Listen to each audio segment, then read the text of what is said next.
Right, Sunday night. Sunday. Funny car. Funny time. All right, it's Left Coast Love 2020, Sunday, September 20th, 2020. It's another week, another week in COVID, although we did get our skies back this week here in Northern California. The smoke broke towards, I want to say, the back half of the week. And although we can still smell a little bit of what's going on around us, the skies have opened up a little bit, so we're back to the heat wave. But at least we can go outside, so I was able to get some stuff done out back. We had pulled in all during the ash storms, pulled in the furniture and covered up the grill and things in the back. So since I could get all that out and clean and hose everything off and get our backyard set up again. The payphone arrived in New York, so that's getting worked on. So I should have that back, I believe, probably the week after next. So Stacy's super excited about getting the payphone back, and then just another week at work, working remote. Doing research, writing, and trying to keep relationships and connections going. So maybe there you go. There's a little transition for this week. We can spin over. I'm calling this week's episode "Root Down." Couple of things came in the mail this week that involved Root Boy Slim. But before we start. Most popular Facebook post this week, apparently, for me, would be my dog and my cat. They do like to keep each other warm on the big bed, and the cat usually gets up first. So this morning, the dog was trying to keep the cat in the bed, so we thought that was super cute. And we could share that again here. We're only talking about things that bring us joy or happiness. And right now, our animals are doing just that. So let's get to the meat. Let's get to the meat of the show for this week. In the mail this week, to my surprise, what started off as some Facebook chatter with my cousin Kim, who's the daughter of my father's brother. She's still in the Albany area. And works in one of the record stores in Albany. I don't know how much personal information I can share or shouldn't share, so I'll just leave it at that. And she was bored. It was like a slow day, and was IMing me in Facebook, and I didn't realize she had worked in a record store, and I started talking about records that I had that I had lost, but wish I still had. And even though I don't have a turntable, or I'm not into the whole vinyl thing, but for me, just like comic books, there's a tactile experience to a record album versus listening to music on a computer or streaming it or on a CD. And this was pre-MTV days, so my first exposure to music and figuring out what was going on. Everything was contained on the album. That gave you all the information you were going to get. There were some music magazines you could read some interviews or things of that nature, but those were all other people's interpretations or ideas. So if you wanted to see what the band or what the artist was going to put in front of you, you had to go to the source. And while I was growing up in upstate New York, we had a lot of small to mid-sized music venues in Albany, Rensselaer, Troy, Saratoga, and there seemed to be a lot of different, both a mix of local bands, and in Albany we had Blotto and a couple other local bands that made it to some level of regional success. I think when I was growing up, Buffalo, New York. So the Goo Goo Dolls were just coming out, and back then they were not the the Goo Goo Dolls that you probably think of today when I say that name. They were more of a punk band, and over time, again, as most of us have, you mellow with age, you start to get a little more introspective, a little more artistic. Obviously, their music had changed, but one of the most fun shows, fun bands, fun events for me was when Root Boy Slim would come through the Capital District. And Root Boy Slim was based out of Baltimore, Washington, D.C. area, 70s, 80s, and up through, I think the last time I saw Root Boy Slim was at Tigers in Clifton Park. And that was, I believe, 1990. If you're on the YouTube channel or watching the video, I think I have a picture. Actually, I still have the shirt from the T-shirt from that show, and we'll talk about that in a minute. But I was talking to my cousin. I was joking around. I was like, God, I really wish I had the Root Boy Slim. The first album that I had gotten, and apparently the record store she works at had a copy, and she sent it off in the mail to me, and not just a copy of the record, but this is the original first copy. He actually had a record deal with Warner Brothers back in the day, so it's kind of funny to see Burbank, home of Warner Brother Records. So around this, this is the same label as, Jackson Browne and, a lot of other singer-songwriter artist types, if you will. So that was funny. But the gold for me was this right here, which is the original sleeve that came with the record. And it has all the words to all the songs. And, as a teenager, first of all, the drinking age was 18, so we were sneaking out at 16, and there were picture licenses that Dorman scanned.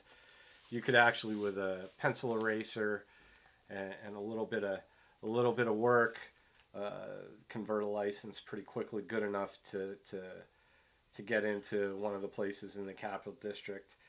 But anyways. Root Boy Slim would always put on a crazy show, and everybody in his band they were always top-notch musicians.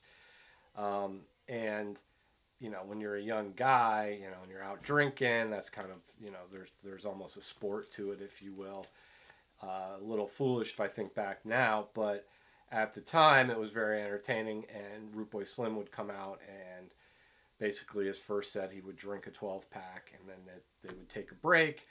And then they would come back out. He would do a second set and drink a 6-pack, take a break, and come back for the third set and get as far into that last 6-pack as he could before he would pass out. There was actually a picture on the record sleeve of him at the end of one of his shows with the band looking on and him passed out. Root did pass away in 1993, but the energy and the excitement this was in your face, you're 5 feet away from the guitarist, and everybody in the room knows the words to the songs. And now to have the record back in my hands, I was, I was super touched. And there's a note in here from my cousin. She's like, "Hey, nice to know that we could still connect." And for me, of course, well, music, like, that is the universal glue, or the universal kind of universal connector. And um, I lost touch. I've lost, not really super close, so I don't have like the full awareness of everything she's done and everything she's been up to. And more recently, I'm kind of getting more and more of that information. So I do know, and here's a poster. I was able, oh, God bless the internet. So from the QE2 in Albany, New York, Root Boy Slim and the Sex Change Band, Thursday, July 30th. Doors at 10 p.m. God, weren't those the days? So, yeah, we would, in the younger days, we wouldn't even go out. Like, I could, if doors were at 10, like, we weren't showing up till 11:30. And the shows would go on till 2:30 or 3. And back then, I believe the bars could stay open till 4 o'clock. So it was usually something for a long night. My cousin did work at QE2 for a long time. I know she has a connection with a lot of the bands, the local bands in Albany, and she herself was a member of a number of different groups over the years. So it was super touching to get the record. Now, I do have the music. We can listen to the music anytime. But it was fun to listen to the music and go back and read the words, and then think about and learn a little bit more about Root Boy Slim. So he passed away in 1993. He was, by all accounts, a very gifted child. His parents were well-to-do, and as a result, he went to a number of different private schools. He tested very, very high, but I believe today they would call it ADD or some other bipolar perhaps. But this was all undiagnosed, and back then you were just a difficult kid. So he was booted from prep school to prep school, although he did finish and actually attended Yale. Had a psychotic breakdown, and from that point on, struggled most of his life with alcohol and different chemical dependencies or abuse cycles, but all the while creating and making music and touring, and generally, I guess, covering up burying his pain, and all in an effort to make those people around him laugh. His music was often maybe kind of sidelined a little bit because it was very satirical. Here's a fun fact. So when Root Boy was at Yale, he was in the same fraternity as George H. Bush. And before he became president, in a song called "Hey, Mr. President," Root Boy had, I guess, seen the future or predicted that he would become president, and sent a letter to, this was his open letter to him. And basically it talks about a lot of the same things that are going on today. I'll try to keep it light, but there's a lot of similarities. We were still in the Reagan years, so certain conservative views on homelessness and race relations and things like that mirror a lot of what's going on today. There was somewhat of a anti-war kind of from the Gulf War going on in the 90s as well. So a lot of the stuff that Root Boy would write and sing about actually ended up becoming true. It's just unfortunate that he didn't live long enough to get the treatment that he probably would have gotten today and been able to still be giving us music. It's a funny but a sad story too. So the last time I saw Root Boy Slim was at a club in Clifton Park, New York called Tigers. I believe it's the Upstate Concert Hall now, because the old Tigers got the place next door, and they knocked down the wall and expanded it. It became something else, and I'm pretty sure it's like the Upstate Concert Hall now, but it's still in this kind of strip mall in Clifton Park. I recently saw, well, no, it was over a year ago, almost 2 years ago now, Blackberry Smoke there. Pretty nice venue, but back when it was Tigers, it was literally this hole in the wall kind of bar in Clifton Park. And one of the guys I went to high school with, Jimmy, and we were still hanging around in the Capital District. We went to see Root Boy Slim and made it through the first set, watched Root get ripped. And I don't remember, it may have been through Matt Eli perhaps, who might have been, there was something going on, or even Brad Sturman with the sound, or something with the sound equipment or the lighting equipment at Tigers, that for one reason or another, Jim and I ended up backstage during one of the set breaks and ended up meeting Root and the band and got invited to come hang out in the dressing room. So this was, I'm like 19 years old. This is, or 19, no, by 1990, how old was I? No, I was 20 something at that point. But still, this was like, from upstate New York. I think I'd just gotten out of the service perhaps, and was going back to school when we went to see this show. And it was just like, to be backstage, I was a little starstruck. And we're hanging out, we're smoking, we're drinking, and there's this big cooler of beers. And towards the end of the set break, Jimmy reaches over and grabs the last beer in the cooler, pops it, starts drinking it, and you could have heard a pin drop. And what we discovered was that cooler was kind of Root's personal cooler for beer, and everybody else didn't touch it. And Jim had kind of broken this, unspoken rule. And the next thing you know, we were invited to leave. People were very upset with us, but Tigers was so small and so dark, we left the backstage area and just kind of moved back, but we still stayed for the rest of the show.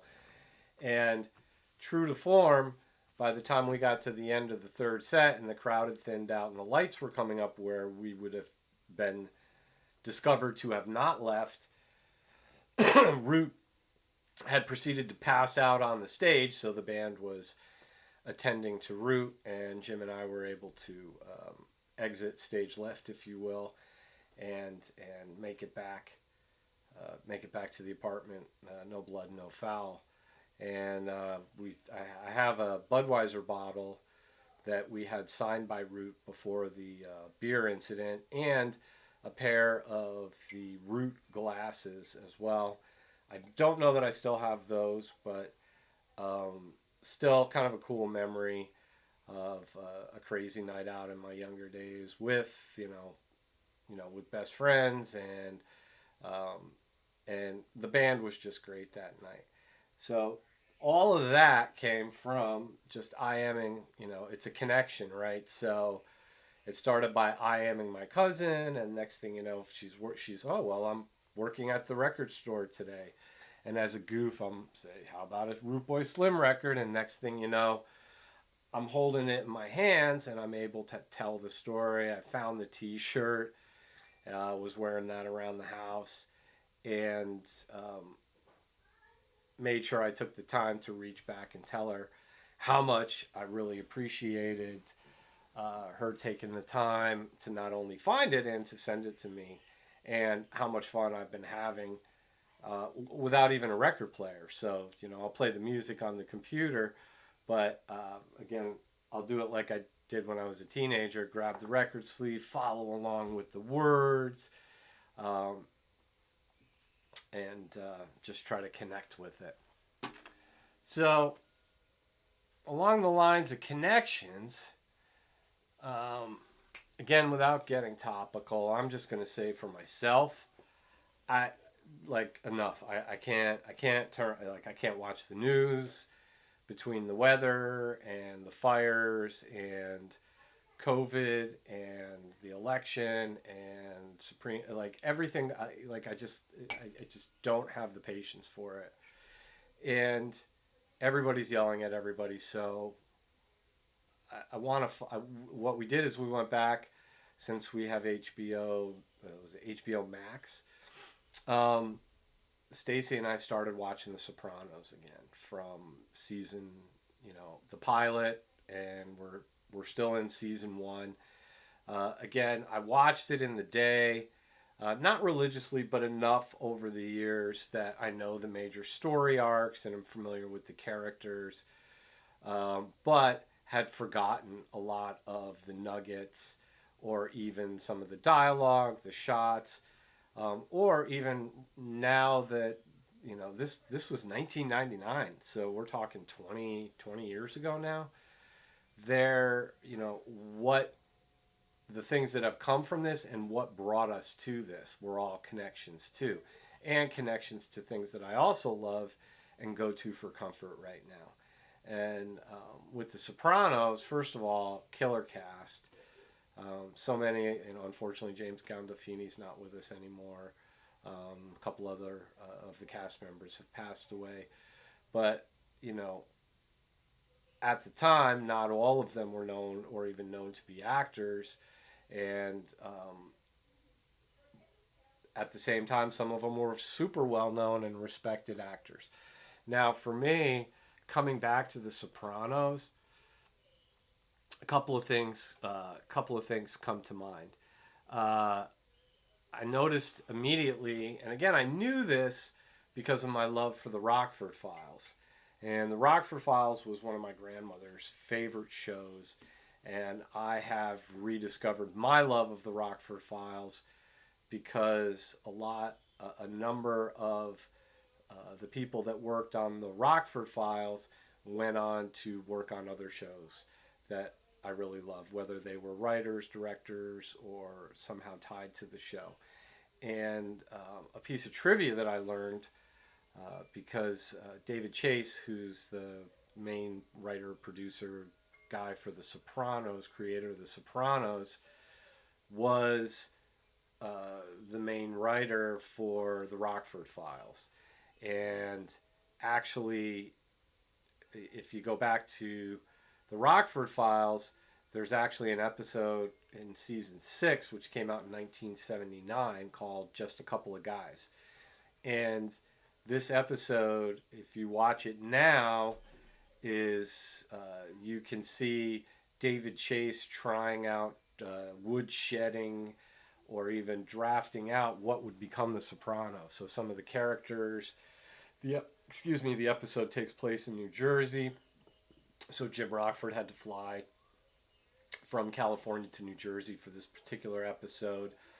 A lot of the characters that are in the Rockford File episodes, their types were expanded and deepened. The characters further fleshed out and went on to be used on The Sopranos. And then the other thing, too, are the Easter eggs. So now going back and watching, so early season 1, couple of things. So this is where Tony and Carmela are moving his mother, getting ready to move his mother out of her house. She had set the kitchen on fire and run over her friend with the car. So it was time for Ma to go to assisted living or a senior living place. And as they're moving her in, there's a group of the residents watching. They're around a TV watching an episode of the Rockford Files. And in the background, you can hear the theme song from the Rockford Files playing. So I would have not clued into that or even had noticed that back when I watched The Sopranos back in 1999. But now, having refreshed my memory went through all of the Rockford File episodes and have been tagging off of these shows to get to shows like The Sopranos or revisit them again. It's fun to see kind of the evolution of some of the writers becoming producers and showrunners and what they were able to do later on. Another one of the Easter eggs is so Michael Imperioli, who plays Christopher on The Sopranos, had a part in Goodfellas, and he was Spider in Goodfellas, who was the kid behind the bar at the club, in the card room at the club on the corner. And he would bring the drinks out to the gangsters while they were playing cards. And if you recall, there's kind of two major scenes with that character. The first one being where the Joe Pesci character asks for a drink and he doesn't get the drink, and he and Spider get into kind of a back and forth, and he's like, calls him a stuttering fool, and they start shooting at him, and he ends up shooting him in the foot. And so they take him away, and then later on in the movie, they're back playing cards, and the Michael Imperioli character's back. Now his foot's all got a cast, and he's still hustling, bringing the drinks out to the table, and Joe Pesci starts needling him about his injury. And this time, he kind of stands up to him, and Joe Pesci ends up shooting him dead. And, you know, they tell him, well, you know, now you got to dig the hole. But why did I tell that whole story? Well, I think it was either episode 3 or episode 4 of season 1 in The Sopranos. Christopher, the Michael Imperioli, the actor's playing that character, he's in a bakery shop, and he's getting some pushback from the kid that works behind the counter, who, by the way, again, I would not have noticed this back in 1999, but is a very young Machine Gun Kelly, pre all the tattoos and stuff. But long story short, during that scene, Michael Imperioli takes out a gun and starts shooting at the kid behind the counter to make him hurry up and get him his order of pastries, and he shoots the kid in the foot. And he falls on the floor, and he's grabbing his foot, and he's like, oh my God, you shot me in the foot. And Christopher turns around as he's walking out of the bakery, and you can't really tell if he's looking at the camera or if he's looking back at the guy he just shot. And he's like, well, sometimes that happens. So I thought it was kind of funny, and it couldn't just be a coincidence that the character who got shot in the foot in Goodfellas, that they didn't do a little Easter egg homage, whatever you want to call it, and then have Michael Imperioli then turn around and shoot another character in the foot and kind of play it off as, well, this is what happens during that thread. So, and that was just one of, you know, the Easter eggs just kept coming and coming from now having rewatched all of these other movies so many times. So it was interesting to see the writers of The Sopranos take advantage of being able to criticize or throw shade on, but do it in such a way, because they're doing it through the Sopranos characters, to kind of push back on some of the criticisms that have been made of the movies like The Godfather, Casino, and Goodfellas, and the preconceived notions that those types of movies and media have given the public. So again, it's very meta, because the Sopranos are doing exactly the same thing, but in this particular case, what they're trying to do is show the opposite. So anyways, for a show that's 20 years old, I continue to be impressed by how well it holds up. And it definitely is worth the rewatch. So there are so many little details and things that were done in this show that are commonplace now. So for example, I think on one of the earlier podcasts I had talked about Lost, really kind of cashing in on the whole non-sequential storytelling. So, you know, we were trained to receive and process storytelling to follow, if you will, a linear timeline, if you will. And although not all stories are told that way, enough of them are that's typically how humans look to kind of understand things. And The Sopranos really did drop in a lot of flashbacks and the dream and I never really realized how much the dream sequence and the surreal kind of fading out and fantasy type sequences were used in these episodes of The Sopranos, where I think maybe we were just trained to remember the gangster stuff. But now, as I go back and take a look at it, where the cliffhangers were placed in each of the episodes struck me as being very Walking Dead. But then I had to remember The Sopranos came before The Walking Dead. And when I say The Walking Dead, I mean the comic book series. The way Kirkman structured each issue was amazing, and how he was able to do that consistently for 150 to 153 issues still blows my mind from a storytelling perspective. But to give you enough of a story that you feel satisfied for the time that you invested, and a cliffhanger that really, like, so much so that I can't just watch one of these episodes. I end up watching like 4 at a clip, and then I have to stop and walk away because I don't want to lose the entire day.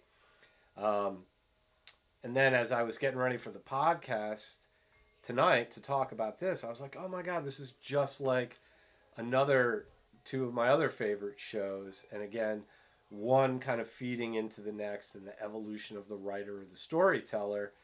And for the longest time, I thought I loved the show Nash Bridges because it was shot and produced in San Francisco at a time right before I moved to the city. So it showed San Francisco at a time in the 90s where it made it very, very attractive. It was coming back and offered a lot. So when I came to California, one of the first things I wanted to do was come to San Francisco and see all these places and go to these different venues that they shot the show at.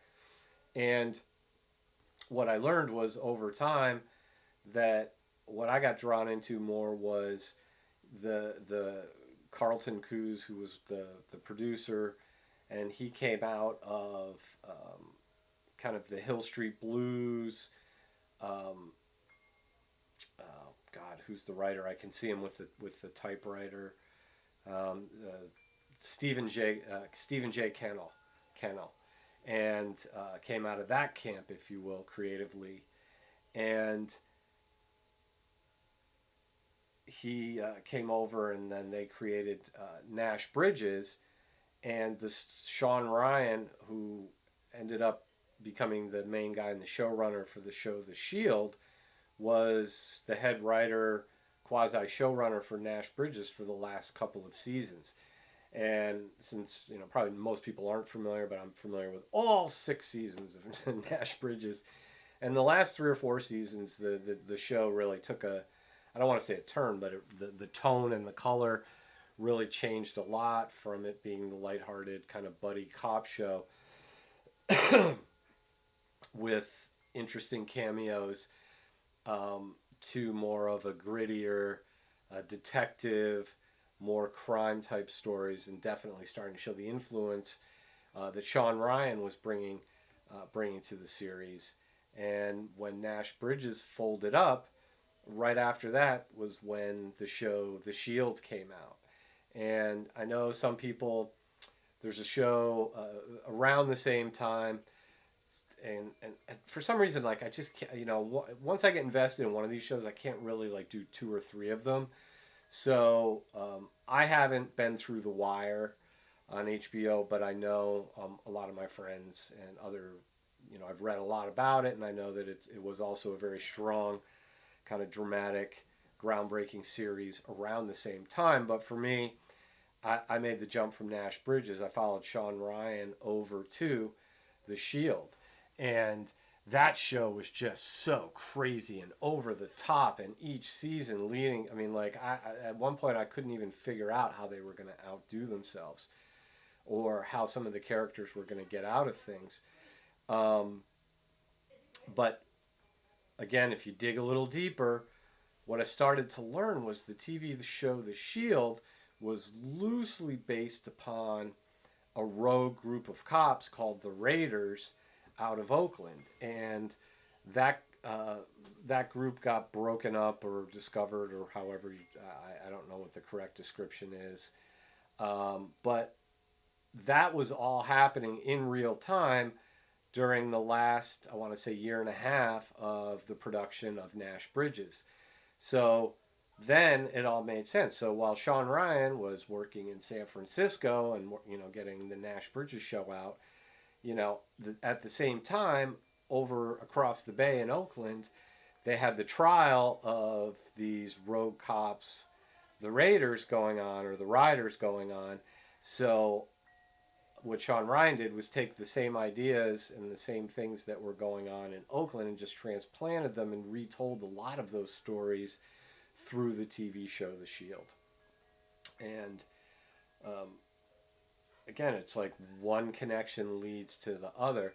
And it is kind of a small world to see that all of these things are in one way connected, because Stephen J. Cannell was also, I think that goes back to the Rockford Files as well, because he was the David Chase of the Rockford Files, where David Chase was a writer who then became the David Chase of The Sopranos. And at the same time, Stephen J. Cannell was one of the creators and main writers for the Rockford Files, but he also created, and that led to Nash Bridges and Sean Ryan, and then Sean Ryan to The Shield. So I'm excited to finish up. My wife and I, she's been following along as well with the rewatch of The Sopranos. Back when I was working in Australia, Ireland, and New Zealand, I would be gone for 3 or 4 weeks, and I'd work from home from a week and then go back out for 3 or 4 weeks. And when you're on the road that much and you're calling at odd hours, it's real easy to get into a routine of, okay, so, what was the weather today? How was your day at work? And it gets a little dry. So one of the things that Stacy and I did is we went back and watched Dallas. Yeah, Dallas, the TV show. All of it. So every single movie, there were 16 regular seasons, and then they rebooted it on TNT later on, all the way up through Larry Hagman's death, and they even kept it another year after that on TNT before they folded it. And I, to be truthful, I didn't really watch Dallas growing up. During that time, that was the Friday night show your parents were watching. I was familiar with it through pop culture and, Who Shot JR, knew who the characters were and who the actors and actresses were. But if you asked me what the stories were, I couldn't tell you. But when we went back and started watching all of these shows, again, first of all, holy cow, that show was way off the rails, more so than I ever remembered. I can't believe what they actually got away with back at that time in the 70s with some of these TV shows.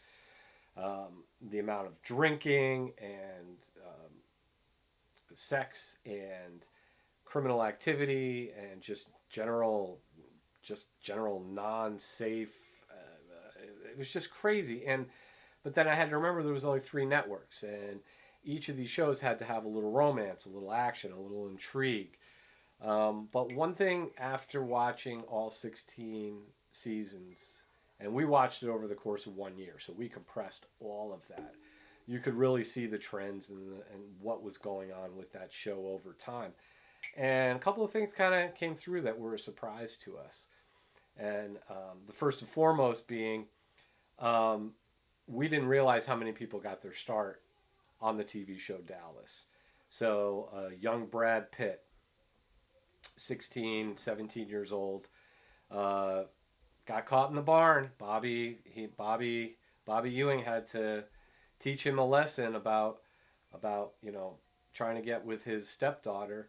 And this was later on in the season, so he and Pamela Pamela had broken up, and she had left the show. And back then she had wanted more money, and apparently they didn't just write her off the show. They had her in a tragic car accident and then burned her to death. So they were making sure Victoria Principal wasn't coming back. And then they replaced her with Elvis's ex-wife, Priscilla Presley. And she became Bobby Ewing's love interest, except she had a daughter.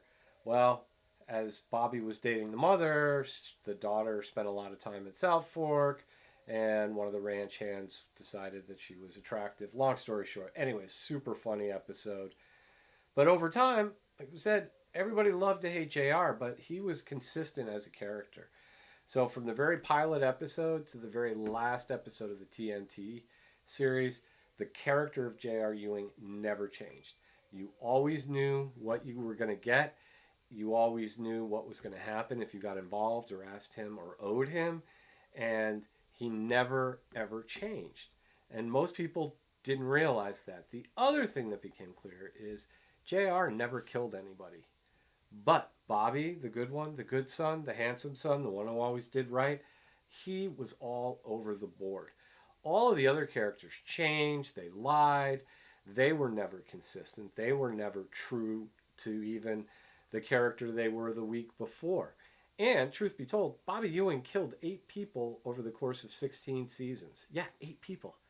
And these aren't like when JR's son got kidnapped, Bobby Ewing got on a plane, flew to California, bought a gun, found the kidnappers, shot and killed them, but because he was a Ewing, he got let off with a warning. They took his rifle away from him and told him to go back to Texas and to never come back to California. By the way, this was about the time they were just getting ready to spin off Knots Landing. So there was one of the subplots at that time was introducing the characters that would then go on to start Knots Landing. But anyways, I digress. But that's the beauty of these shows. And my wife would watch a couple episodes, I would watch a couple episodes, and then we would get on the phone and talk about all, like, oh my God, can you believe how much Sue Ellen drank? Like, we all knew that was a joke, right? JR's wife, Sue Ellen, she drank. But, oh my God, like, it was over the top. She would swill out of bottles. They had bars in every single room in the house. Even the bedrooms had bars. And other fun things to watch in these old, especially with Dallas, was pre-cell phones. People called and left messages. If they were at a restaurant, the waiter would come out with the phone, right? And the phone had the 500-foot cord on it, and they would put it on the table. You have a call, Mr. Ewing. Or having to pull over and use a payphone. When Bobby and his wife bought a black market baby. Yeah, again, you would think Bobby and his wife would do the right thing. No. They were way shadier than JR. So when Bobby went to pick up his black market baby in the little bassinet, just puts it in the passenger seat in the Mercedes 300 SL convertible, no seatbelt, no car seat, no safety, puts it in and drives down this dusty road with rocks and dust flying all around, all over my brand new black market baby. It was tragic. The night Sue Ellen wrecked her car. I can't even believe what they filmed because she was literally out of her mind. It must have been the most fun for her to act out those scenes over the years and maybe like try to find a way to get over the top. But that show and reliving all of those episodes, that was one of the ways that, especially during that time, because that went on for almost two years of that kind of travel, it would have been really easy to get far apart. But J.R. Ewing and family gave us a way, something other than the daily stuff for us to get excited to talk about, because I couldn't wait to get on the phone and like, oh my God, and try to find out, did you make it this far yet? Because we would always have to test. Like, okay, the last thing I remember is they were planning for the party. Did you see the party? And she'd be like, no. And I'm like, okay, so we'll only talk about up until there. But like I said, especially nowadays when the world is just it's just so loud. for 1 week to kind of pull back and look at connections, to hold a record and listen to music, and remember how much fun it was to go to shows, to go back and watch some of this stuff and think about my grandmother when I look at the Rockford Files, or where I was when The Sopranos came out in 1999 and forward, which was kind of pretty much when I moved to California, and then Nash Bridges and The Shield. So there you go, connections, things you may or may not be, stuff you probably don't even know or care about. But I thought it would be fun for us to connect with tonight. And as we kind of do at the end of each Sunday, for anybody that's made it this far, again, thank you. Hopefully there's something, maybe you learned something, or something a little more, something to entertain or keep you from being bored while you're at the gym or driving to work, or working from home. But I appreciate your time and attention, and we'll see what's coming up for next Sunday. Thanks, and I'll be in touch. Take care.